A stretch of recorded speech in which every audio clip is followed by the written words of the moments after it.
Hey there, history buffs! Today, we're diving into the fascinating world of ancient Rome, specifically the rise of the Roman Empire. So, buckle up, and let's explore the incredible journey that led to the formation of one of the most powerful empires in history. Rome's rise to power began in the 8th century BC, when the city was founded by the legendary Romulus. The early years were marked by a series of conflicts with neighboring tribes, but the Romans managed to emerge victorious, laying the groundwork for their future success. In the 4th century BC, Rome faced a major threat from the Etruscans, a powerful civilization that controlled much of central Italy. However, the Romans managed to defeat the Etruscans and establish themselves as the dominant power in the region. The turning point in Rome's history came in 396 BC, when the city was attacked by the Gauls, a Celtic tribe from northern Europe. The Gauls sacked the city,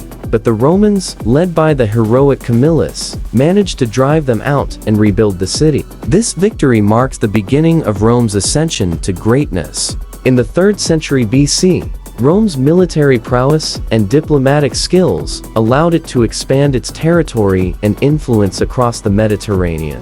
The Romans defeated the Carthaginians in the Punic Wars, and by the end of the 2nd century BC, they had conquered most of the Mediterranean world. Rome's success was built on a foundation of military strength, but it was also aided by its unique political system. The Roman Republic was a blend of monarchy, aristocracy, and democracy, and it allowed for a remarkable degree of political participation and stability. The Roman Empire reached its peak in the 1st century AD, under the rule of Emperor Augustus. During this time, Rome's influence and power spread across the entire Mediterranean world, and the city became the center of a vast and diverse empire. So there you have it, folks, the incredible rise of the Roman Empire, from its humble beginnings to its apex as a global superpower. I hope you enjoyed this journey through history, and if you did, please give this video a thumbs up, and don't forget to follow and subscribe for more fascinating historical insights. The Roman Empire, And until next time, powerful civilization keep in exploring. the world, collapsed in the 5th century AD. However, its legacy lives on in the many empires that came after it. Let's take a look at how the Roman Empire has influenced the modern world. The Byzantine Empire, also known as the Eastern Roman Empire, was the direct continuation of the Roman Empire. It lasted for over 1,000 years, from 330 AD to 1453 AD, and played a significant role in being the history of Europe and the Mediterranean region. The Holy Roman Empire, established in 800 AD, was a continuation of the Western Roman Empire. Although it didn't have the same level of power and influence as the original Roman Empire, it still played a crucial role in European history. The Ottoman Empire, which emerged in the 14th century, was one of the largest empires in history. It stretched from the Balkans to the Middle East and North Africa, and its influence can still be seen in modern times. The Russian Empire, which began in the 18th century, was one of the largest empires in history. It spanned over 11 time zones and had a diverse population, making it a unique empire in its own right. The Austro-Hungarian Empire, which lasted from 1867 to 1918, was a dual monarchy that included Austria and Hungary. It was a multinational empire that had a significant impact on European history. The British Empire, which began in the 17th century, was the largest empire in history. It spanned the globe and had a profound impact on the world. The French Empire, which emerged in the 18th century, was a global empire that played a significant role in world history. The German Empire, which existed from 1871 to 1918, was a short-lived empire that had a significant impact on European history. The Italian Empire, which existed from 1861 to 1946, was a short-lived empire that had a significant impact on European history. The Japanese Empire, which existed from 1868 to 1945, was a short-lived empire that had a significant impact on world history. The American Empire, which emerged in the 19th century, is still going strong today. It has had a significant impact on world history and continues to shape the world we live in. And that's a wrap. We've taken a fascinating journey through the rise and fall, and then concluded with the rebuilding of the Roman Empire and its influence on the modern world. I hope you enjoyed this trip down memory lane as much as I did. If you did, please give this video a thumbs up. And don't forget to follow and subscribe for more engaging content. Thanks for watching, and I'll see you in the next video. The fall of the Western Roman Empire, also known as the fall of the Roman Empire or the fall of Rome, marked a significant turning point in history. This event is often described as the loss of central political control in the Western Roman Empire, where the empire failed to enforce its rule and its vast territory was divided among several successor polities. So, what led to the fall of this mighty empire? Well, there were several factors at play. The empire lost the strengths that had allowed it to exercise effective control over its western provinces, such as the effectiveness and numbers of its army, the health and numbers of its population, the strength of its economy, the competence of its emperors, internal struggles for power, religious changes, and the efficiency of its civil administration. Additionally, increasing pressure from invading peoples outside Roman culture contributed greatly to the collapse. Climatic changes and both endemic and epidemic disease drove many of these immediate factors. In 376, a large migration of Goths and other non-Roman people fleeing from the Huns entered the empire. The Roman forces were unable to exterminate, expel, or subjugate them, as was their normal practice. In 395, after winning two destructive civil wars, Theodosius I died. He left a collapsing field army and the empire divided between the warring ministers of his two incapable sons. Goths and other non-Romans became a force that could challenge either part of the empire.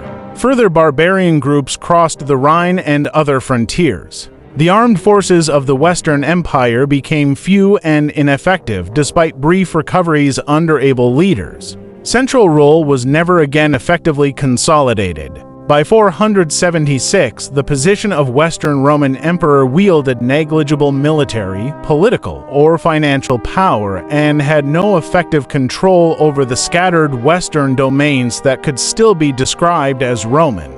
Barbarian kingdoms had established their own power in much of the area of the Western Empire. In 476, the Germanic barbarian king Odoacer deposed the last emperor of the Western Roman Empire in Italy, Romulus Augustulus, and the Senate sent the imperial insignia to the Eastern Roman Emperor Zeno. While its legitimacy lasted for centuries longer and its cultural influence remains today, the Western Empire never had the strength to rise again. The Eastern Roman or Byzantine Empire survived and remained for centuries an effective power of the Eastern Mediterranean, although it lessened. The Roman Empire was a powerful and influential civilization that spanned over 1,000 years. It's no secret that the Roman family structure was a crucial part of their society. The family was the foundation of Roman society, and it was essential for the survival of the empire. One of the most significant aspects of Roman family traditions was the importance placed on family names. Roman families were known by their family names, which were passed down from generation to generation. These names were often derived from the family's ancestral lineage, and they were a source of pride and identity for the family. Another important tradition was the Roman family meal. Meals were a time for families to come together and bond over food. The Roman family meal was a central part of daily life, and it was seen as a way to maintain family unity and cohesion. In the Roman family, the father was the head of the household and had the final say in all matters. He was responsible for the well-being of his family and was expected to provide for them. The mother, on the other hand, was responsible for the day-to-day running of the household and the care of the children. Roman families also had a strong sense of duty and responsibility. Children were expected to respect and obey their parents, and they were expected to take care of their parents in their old age. This sense of duty extended to the wider family as well, with family members often helping each other out in times of need. The Roman family was also a source of social status. The higher a family's social status, the more prestige and power they held in society. This status was often passed down from generation to generation, and it was a crucial factor in determining a family's place in Roman society. In conclusion, the Roman family was a crucial part of their society and was shaped by unique traditions and values. These traditions helped to maintain family unity, promote social status, and ensure the survival of the empire. In the Roman Empire, there were three main groups of men: the senators, the equites, and the plebeians. The senators were the elite class, making up the Senate. They were the ones who held the highest positions in the government, and their main duty was to make laws and pass decrees. The equites, on the other hand, were the wealthy class. They were the ones who funded the government and the army. They also held important positions in the military and the government, but their primary duty was to provide financial support. Lastly, we have the plebeians, who were the common people. They were the ones who worked in the fields, built the roads, and provided the labor force. They were also the ones who made up the majority of the army, and their main duty was to protect the empire. Now, let's talk about the duties of these men in the Roman Empire. The senators, being the elite class, had the responsibility of making laws and passing decrees. They were the ones who decided what was right and wrong, and they were the ones who had the final say in most matters. The equites, being the wealthy class, had the duty of funding the government and the army. They were the ones who paid for the soldiers' salaries, the construction of roads and buildings, and other expenses. They were the ones who kept the government running. Finally, the plebeians, being the common people, had the duty of providing the labor force and protecting the empire. They were the ones who built the roads, worked in the fields, and fought in the army. They were the backbone of the Roman Empire. In conclusion, the men of the Roman Empire had diverse roles and responsibilities, but they all played a crucial part in keeping the empire running. The senators made the laws, the equites funded the government, and the plebeians provided the labor force and protection.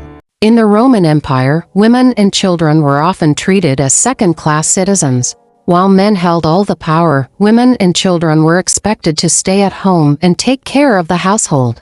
They were not allowed to participate in public life, and their voices were rarely heard. Women in the Roman Empire were often seen as property, and their lives were dictated by the men in their lives. They were expected to be submissive and obedient, and their primary roles were to bear children, manage the household, and provide for their husbands and families. However, there were a few exceptions to this rule. Some women, such as Cleopatra, were able to rise to power and influence. But these were rare cases, and most women were relegated to the background. Children in the Roman Empire were also treated differently depending on their gender. Boys were often raised to be strong, brave, and courageous, while girls were expected to be modest, submissive, and obedient. Education was also divided along gender lines. Boys were typically sent to school at around 7 years old, while girls were often kept at home to learn household skills. This education gap between boys and girls further solidified the idea that men were superior to women. Despite these challenges, women and children in the Roman Empire made significant contributions to society. They were often responsible for managing the household, caring for the children, and ensuring the smooth running of the family. In conclusion, the women and children of the Roman Empire faced numerous challenges and obstacles, but they also made significant contributions to society. It's important to remember their stories and learn from the past to create a more equitable and inclusive future.